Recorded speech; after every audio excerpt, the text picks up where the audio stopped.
Hi, my name is Vint Blackburn. I am a child, adolescent, and adult psychiatrist.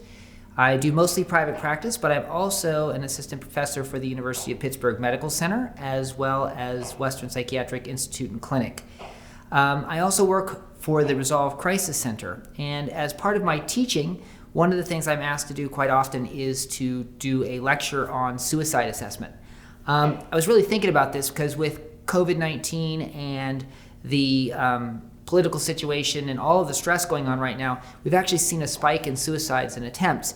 And I think it's more important than ever that we all take responsibility for doing the assessment. I don't care whether you're a nurse practitioner, whether you are a family physician, a physician's assistant, or frankly, a specialist physician who's seeing a patient every now and then.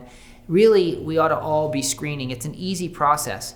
And I think, let me clarify right now something that people often worry about.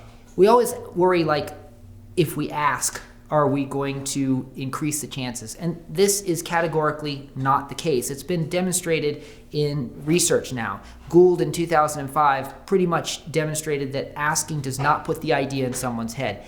And if you think about it, really, if you ask somebody if they're thinking of killing themselves, it's not like they go, oh, hey, that's a good idea. I hadn't thought about that before.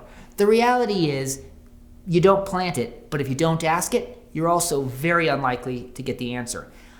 I'm kind of surprised how candid people are as far as answering the questions. And of course, I ask them every day. It's part of my routine work, even with patients that I know all the time. But, generally, especially once they understand that this is, sort of a safety check, it's not something, you're not looking for a reason to put them in the hospital, they'll pretty much be pretty honest with you most of the time. So I wanted to talk about the best way to approach it, some of the questions, some of the ways to follow up, and actually really the general process that I go through in doing a suicide assessment.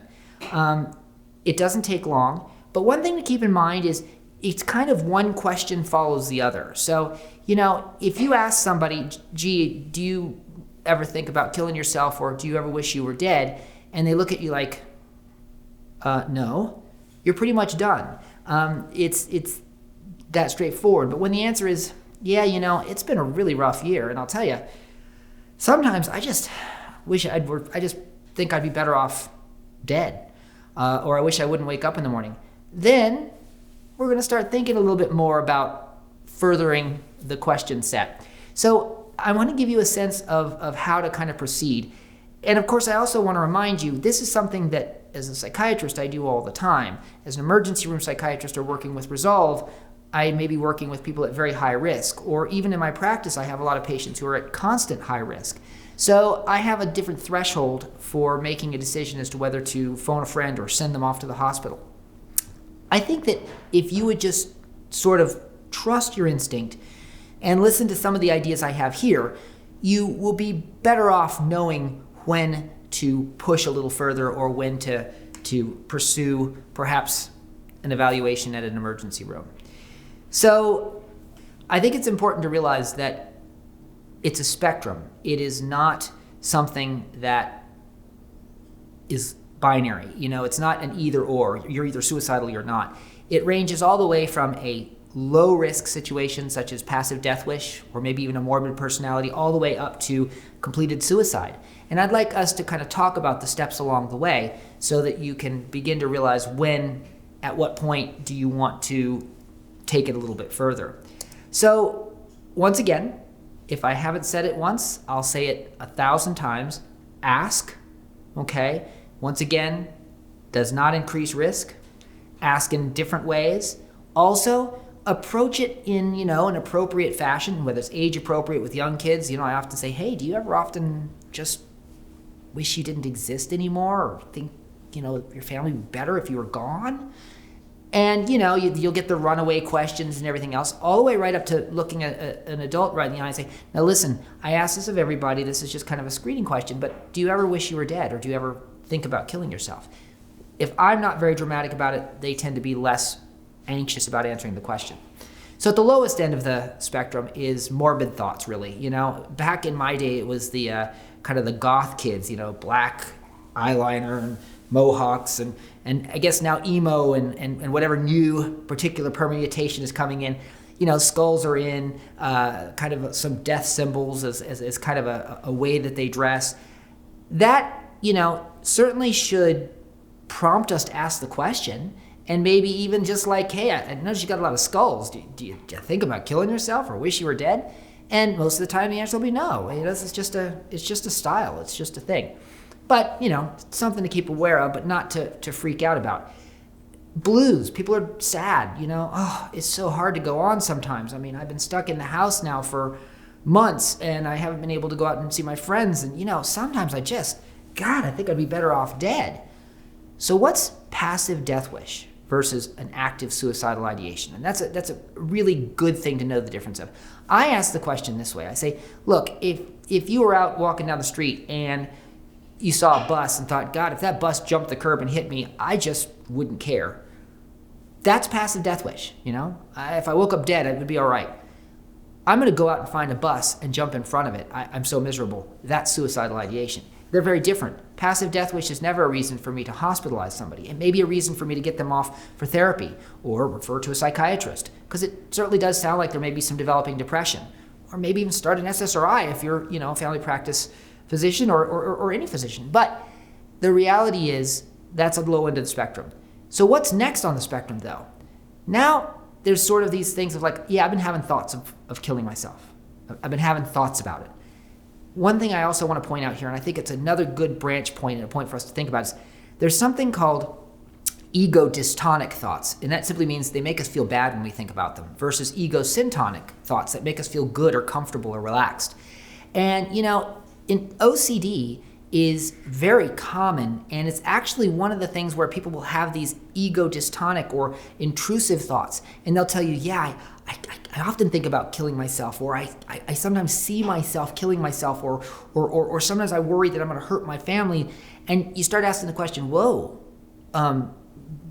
does it make you feel good or relaxed or like a way out or a good relief when you think about that? And they go, oh no, I hate it. It scares me to death.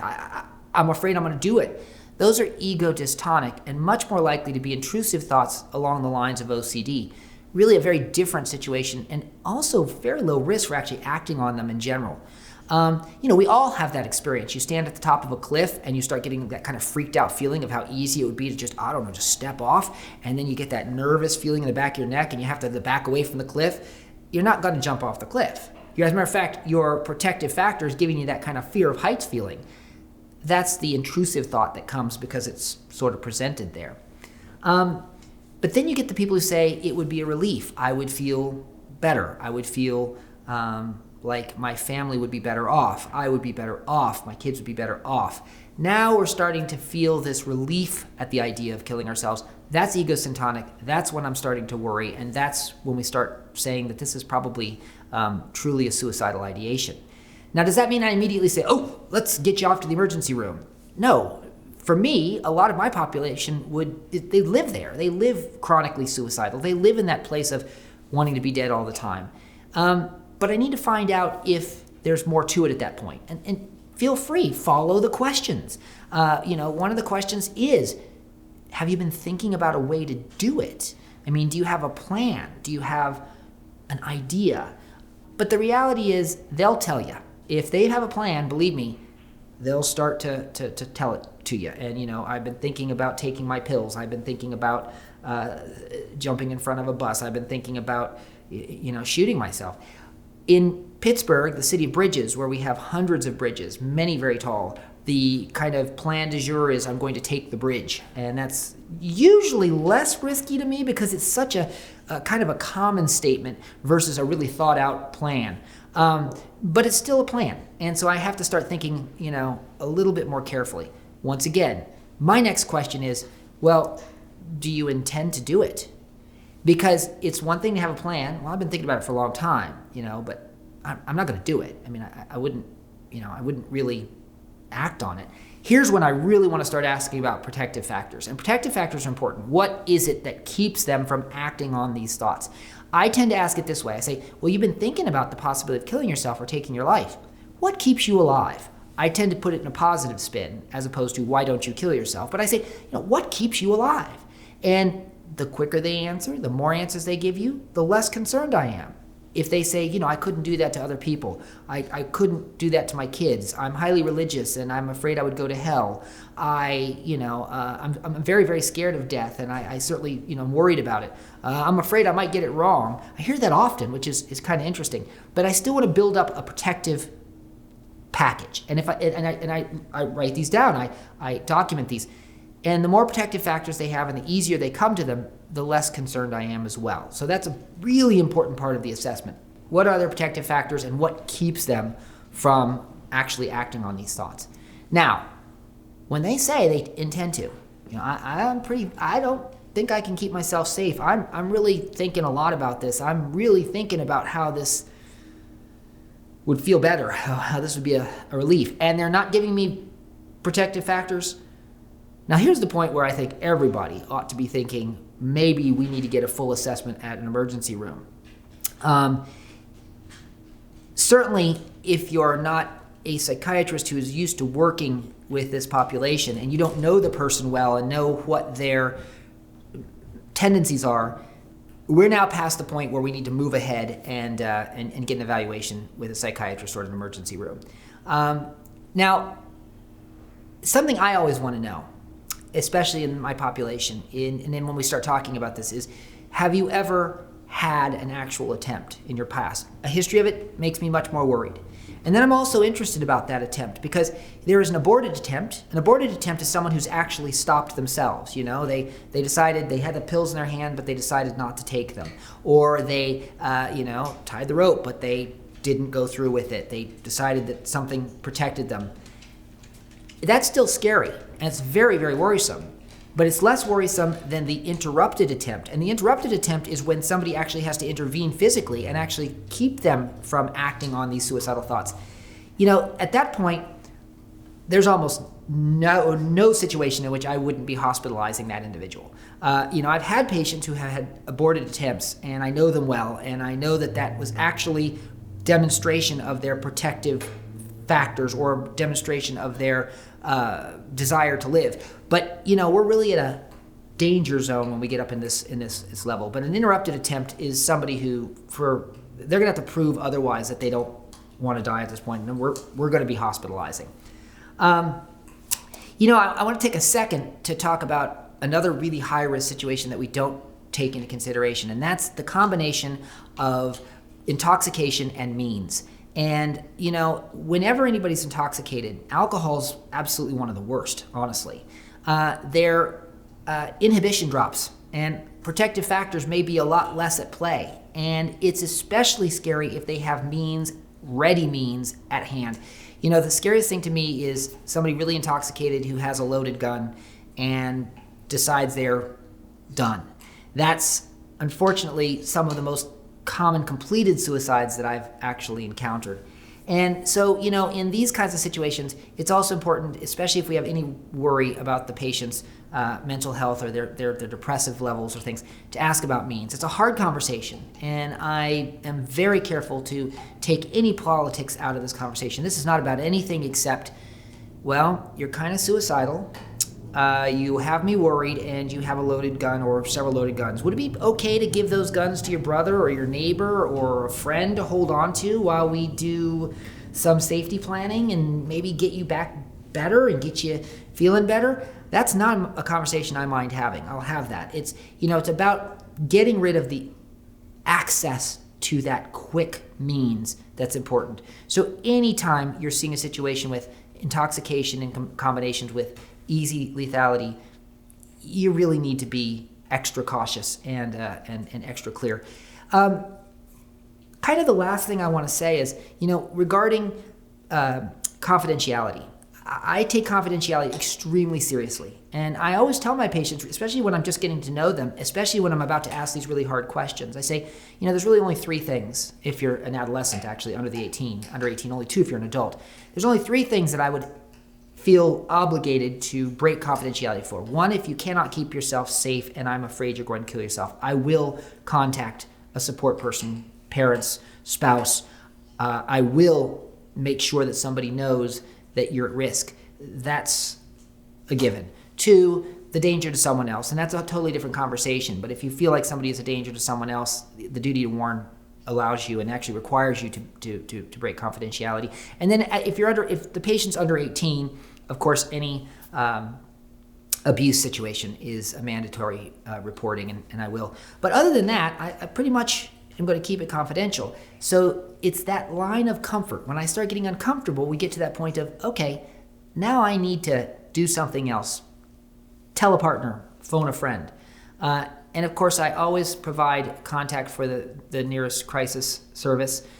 Even with my patients who are at a suicide level of just suicidal ideation but no plan or intent, we form a safety plan. And the safety plan is going to be, what do you do? What are you going to do to keep yourself safe? And by the way, something to keep in mind, don't make a safety contract. Safety contracts are completely useless. As a matter of fact, they give a complete false sense of help or sense of safety.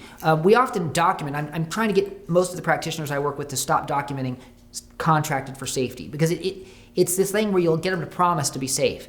It doesn't mean anything. You want a safety plan. You want to document a safety plan. Who will you talk to? Who will you reach out to? How will you do it? Okay, that's great. That you want to do. But you don't want to do this, I'm getting them to sign me a promise that they won't kill themselves, okay? That's just, it's been shown to be worthless, and frankly, once again, gives us a false sense of security. I think finally, once again, just to say it one more time, ask. Ask however many times you need to you feel comfortable.